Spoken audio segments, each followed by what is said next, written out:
За бидний урилгыг хүлээж аваа хүрэлцэн ирсэн та бүхэнд баярлалаа. Би нэг өнөөдөр нэг мэдээлэл өгөх гэсэн юм аа.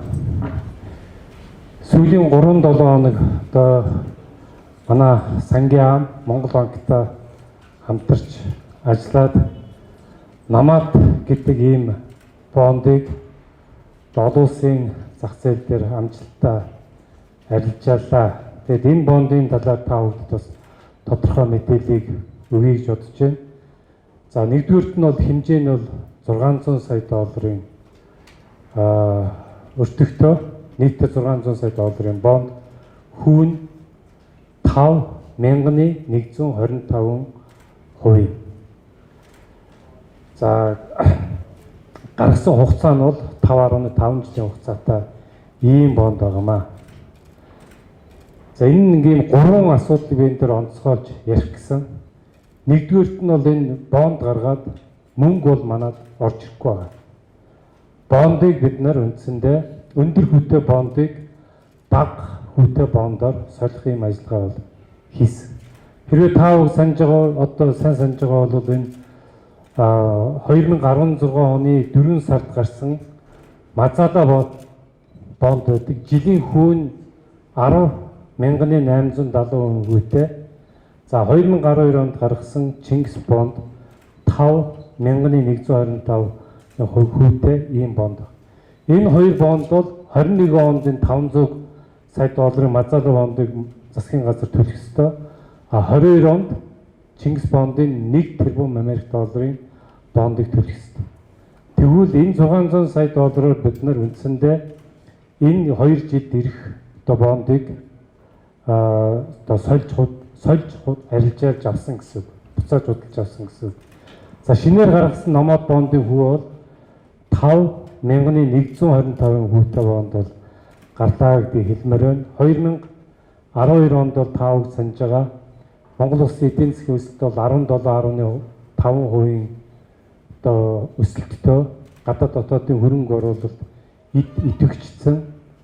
Монгол улсыг одоо ер нь хөрөнгө оруулалт татж байгаа томоохон орнуудын нэг тооцож исэн ийм үед бид нар энэ 5,125%-тэй бонд гаргаж ирсэн бол за энэ жилийн хувьд бол бас коронавирустай эдийн засгийн өсөлт бас нэлээд цаарчсан. За төсвийн алдагдал өндөр ийм үед бол бас энэ бондыг ийм бага хувьтэй гаргасан гэдгээрээ бас энэ онцлог болж байна гэж бодож байгаа. Тэгээ энэ бондыг гаргаснараа бидний хувьд бол энэ хүүн дээр нэлээд их хэмжээний мөнгө хэмж байгаа. Мазада, Чингис, Гэрээгээ, Хуралдаа гэсэн 4 бондын төлбөрт Монгол улс бол жилд 203 сая 100 мянган Америк долларыг хүүнд төлдөг. Зөвхөн хүүнд 203 сая доллар төлдөг.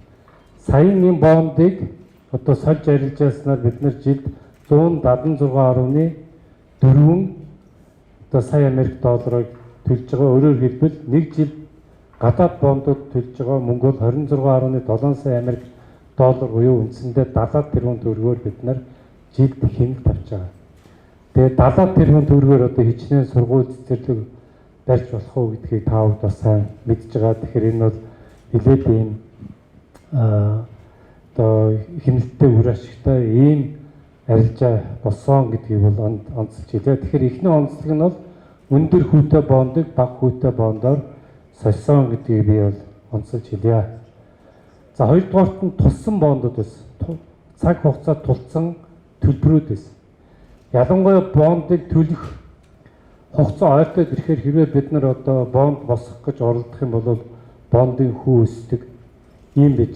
Та бүгдээрээ сайн санаж 500 сая долларын төлбөрийг төлөх гээд бид нар улс орон даяараа хандив цуглуулгахдаа тулж исэн, хандив цуглуулж байсан ийм үе байгаа. Тэм учраас бид нар эндээсээ сургамж аваад бас тодорхой хэмжээний өмнө бол энэ бондыг одоо гаргаж арилжаах хэрэгтэй байна гэж хийгээд одоо энэ арилжааг бол хийсэн гэдгийг нь бол хэлье. Ингээд 21-22 онд нийтдээ одоо Мазада бондын 500 сая, Чингис бондын 1 тэрбум Америк доллараас төлбөрийг бол бид нар үндсэндээ жилд 1.5 байсан бол 1.5 тэрбум Америк долларыг төлөх ёстой байсан бол энийг 900 сая доллар болгож буруулж чадчих. Энэ юу гэхээр аж ахуй нэгж бизнес эрхлэгчид. Ер нь иргэд бол за цаашдаа нэг доллар өсөх юм байна. Иргэчид аюул хэмжээний долларыг төлбөр төлөх юм байна. Тэгэхээр Америк долларын ханш чангаар нь төгрөгийн ханш унах гэдэг ийм хүлээлт бий болоод энэ нэргээ бизнес сөрөг нөлөө үзүүлээд байдгийгсэн бол энэ хүлээлт үндсэндээ ингээ алга болчих. Өөрөөр хэлбэл бизнес эрхлэгчид энэ дээр бол тайван байж болох ийм боломжийг бол бид нар бас бүрдүүлсэн. Энэ бол Монгол улсын төгрөгийн ханшны тогтвортой байдлыг хангахад чухал өөр нөлөө үзүүлэн зээлийн хүүг буулгахад бас тодорхой хувь нэмрээ үзүүлж явах ийм одоо зүйл байсан гэдэг. Хэдий ингээд гарч ирсэн энэ өмнөх бондуудын хүүг бас таавд зүгээр танилцуулъя гэж бодож байна. Чингис бонд бол 2012 онд гарсан Чингис бонд 1 тэрбум доллар бол бид нар 5125 хүнтэй гаргасан. Ингэхэд бол Moody's, Standard & Poor's, Fitch-ийн гаргасан зээлжих зэрэглэлүүдийг тавьсан. Зээлжих зэрэгэл бол нэлээд сайн байхад гаргаж ирсэн ийм байгаа. За дэм сан бол 1 тэрбум юаны 2015 онд гаргасан 7.5 хүнтэй гарч ирсэн байгаа. За Мазала онд 5 мэдж байгаа 2016 онд 4 сард гарсан 500 сая доллар. Гэхдээ бүрийн 10,875 хүнтэй байсан. За Грек бол 2017 оны хавар гарсан 800 сая долларын 1625. За 2000 хуралдаа бонд бол 2017 оны намар гарсан 600 сая долларын 875 хүнтэй ийм бонд байсан. Тэгвэл сая одоо өчигдөр буюу өнөө өглөө 4 цагт намад бондын бүх одоо зүйл одоо арилжаа хийгдэж солих энэ ажиллагаа олон зэндээ дууссан.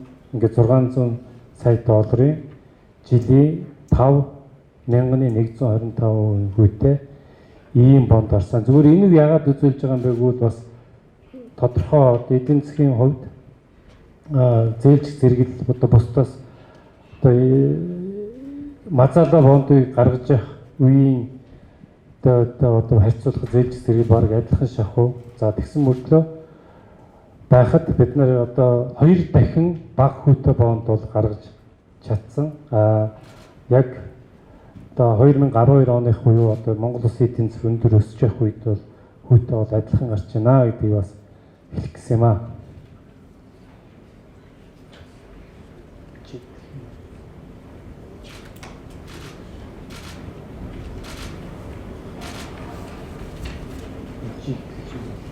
За дараагийн нэг хэлэх гэсэн бол ийм байгаа. Энэ бондын төлбөрүүд жигдэлж эхэлж байгаа бид нар.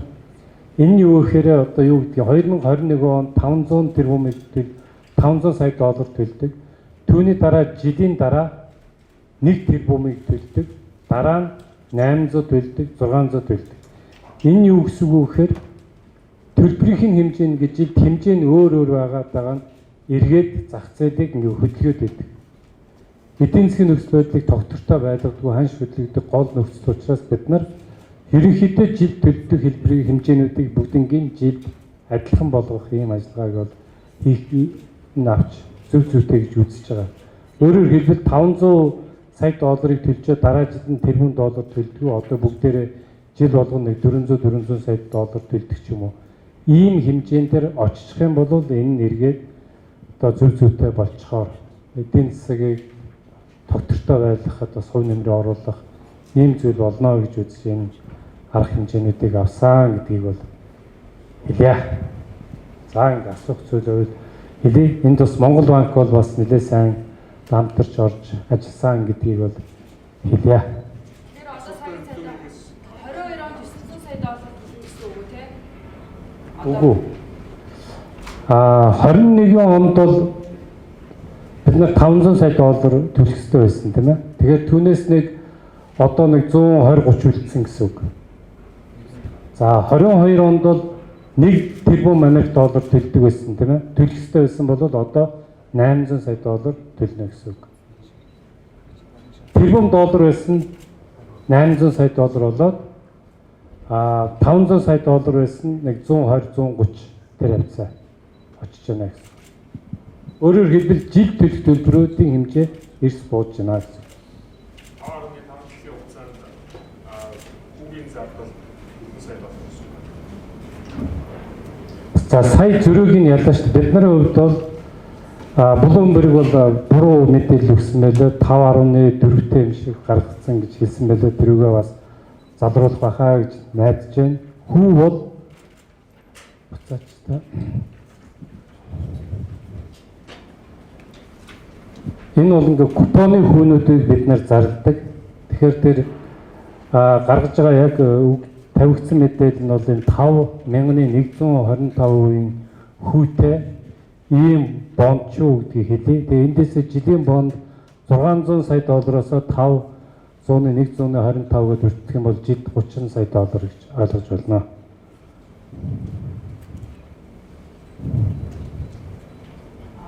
Ер нь бол бид нар ингээд 4 бондыг хүүнд бол 203 сая доллар төлдөг гэсэн бол одоо 176 гээд үндсэндээ 26.5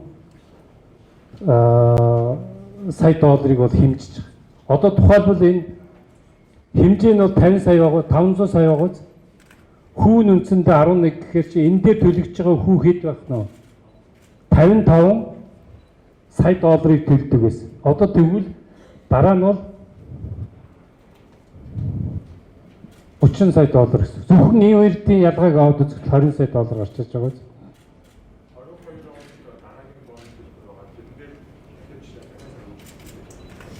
Ер нь бол бид нар юу гэж бодож байна вэ гэвэл бондыг ингэж бондоор ялангуяа ингэж урд өмнө гэдэг ийм төлбөрийн хэмжээнүүд нь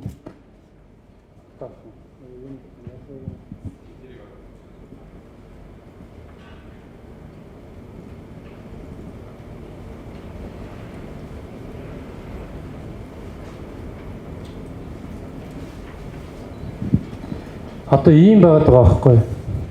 21 онд бид нар хараа 500 сая доллар бол Мазала бонд их. Нэг 100 гаруй сая нөгөө юу кредит Swiss их. Ингээд нэг 600 сая долларын төлбөр хийгдэхэр байгаа байхгүй. Тэгсэн мөртлөө 22 онд болохоор тэрбум доллар. Дахиад 23 онд 800 сая, 24 онд 600 сая доллар гээд энэ нь өөр юм харилцан ялгаатай байгаа тэгэхээр эдийн засгийг тогтворгүй юм байдал руу түлхээд идэг. Харин бид нар одоо ингээд цаашдаа бүгднгийн жиглээд ингээд энэ хэмжээг нь бага хэмжээнд авах ийм шаардлагатай болж байна. Тэгэхээр 800 сая доллар гэдэг ингээд цаана 800 сая доллар үлдчихээр энэ бас нэг үгүйс бас эдийн засгт бол энэ хэмжээний төлбөр төлөхөд бол эргээд ханшинд нөлөөлөх юм сөрөг нөлөөгөөд байх магадaltaй учраас бид нар эрхчлээс энийг бас ингэж жигдлэх ийм арга хэмжээнүүдийг авч хэрэгжүүлнэ гэсэн. Өөрөөр хэлбэл ийм өндөр төлбөрүүдийг нь аваад одоо хэмжээг нь бууруулад эдийн засгт болон төсөв тажаад өгөхгүйгээр ингэж хоош явуулах ийм үндсэн өөрийн стратегийн баримт бичгийг улсын хурлаар батлуулаад энэгээ бид нэр хэрэгжүүлээд явж байгаа. За энэ ажлыг хийхэд бол хэд хэдэн томоохон одоо банкуд бол хамтарч ажилласан HSBC, JP Morgan, Morgan Stanley, Nomura гэсэн ийм дөрвөн том хөрөнгө оруулалтын банк бол одоо сангийн хамтарч ажилласан гэдгийг хэлье. 24 он нэг дөрвөн жил байсан төлбөрийг 5 жил хуйлах зүгөө 6 жил одоо бол 5 жил рүү. Дахиад энэ ингээд багасгаад ийм хэмжээг нь багасгаад хаашаа явуулаад бай гэсэн юм ерөнхий стратеги барьж байгаа. Дотоодын зах зээл нөгөө бонд гарна гэдсэн юу болж байгаа юм. За дотооддоо бол бид нэр та бүдэд хэлсэн блокчейн технологи дээр үндэссэн одоо платформыг ашиглаж бид нар бол бонд гаргана. Гэхдээ энэ бондыг бол нийтэд санал болгоно. Арилжааны банкудаас бид нар бол одоо бонд гаргаж мөнгө татахгүй. Яагаад гэвэл арилжааны банкудаас бонд гаргаад мөнгө татчихаар иргэд аж ахуйн нэгжүүдэд олгодог зээлийн хэмжээ буучаад байгаа. Тэгэхээр энэ эдийн засаг сөрөг нөлөө үзүүлдэг учраас ийм арга хэмжээг бол авч хэрэгжүүлэхгүй гэдэг ийм байр суурьтай байгаа. Одоо бид нар орлого зарлагынхаа хэмжээг хараад явж байна. Одоо шаардлага бол бид нар блокчейн дээр гаргаад нэг тодорхой бага хэмжээгээр нэг туршилт хийгээд үзье гэсэн ийм одоо бодолтой байна. Арай. Тэгээд одоо жишээлбэл судалгаагаар цаг тахлаас үүдэлдээд иргэд одоо яг тэр блокчейнээр бонд гаргалаа гэж авах боломж нь ер нь хангалттай байна гэж та бүхэн харж байгаа юм уу? Санал болгоод үзье. Тодорхой хэмжээний одоо судалгаа хийх үзэхэд бол бид нарын гаргаж байгаа хэмжээнд бол авчнаа л гэсэн бодлоо. За энэ дээр дахиад сануулга хэлэхэд энэ бонд одоо сангийн аамны төрийн сангийн дансанд мөнгө орж ирэхгүй бондор солигдож өндөр хүүтэй бондыг бага хүүтэй бондор сольих ажиллагаа хийгдсэн шүү гэдгийг бүрээнд онцолж хэлмээр байна. Өөрөөр хэлбэл засгийн газар дээр ирж байгаа Монгол улс дээр ирж байгаа энэ өрийн төлбөрийн дарамтуудыг бид нэр буулгах өнөөгийн үнцээр илэрхийлэгдэж байгаа энэ өрийн дарамтыг бууруулах, ер нь эдийн засагт одоо тогтворгүй болоодог, ханш хөдлөгдөх гол энэ гадаад төлбөрийн хөдийг бид нэр багасгах, бууруулах ийм зорилго тавьж ажилласан гэдгийг бол хэлье. Ер нь иймэрхүү арга хэмжээнүүдийг цаашдаа тогтмол авч хэрэгжүүлж явах нь өөрөө эдийн засгийн хувьд бол зөв зүйтэй арга хэмжээ гэж бид нэр үзэж байгаа. За баярлалаа. За манай бонд гаргахад оролцсон манай яамны залуучууд маань энд байна. Урд нь бол нэг онцлог зүйл хэлье. Урд нь бол бонд гаргах гээд одоо бусад орнууд руу очиж дороод шоу хийж явдаг байсан бол энэ жил яг онлайнаар бүх одоо тэр хөрөнгө оруулагч нартаа, хуулийн компанитай, хөрөнгө оруулалтын банк нартаа, банктаа нь бол одоо манай залуучууд онлайнаар хийгээд анхудаага дотооддоо өөртөө бүгднгийн ийм одоо нөхцөл байдлаар аргалзаад үзвэл баг хүүтэй бонд гаргаж чадсан гэдгийг хэлье. Аа баярлалаа.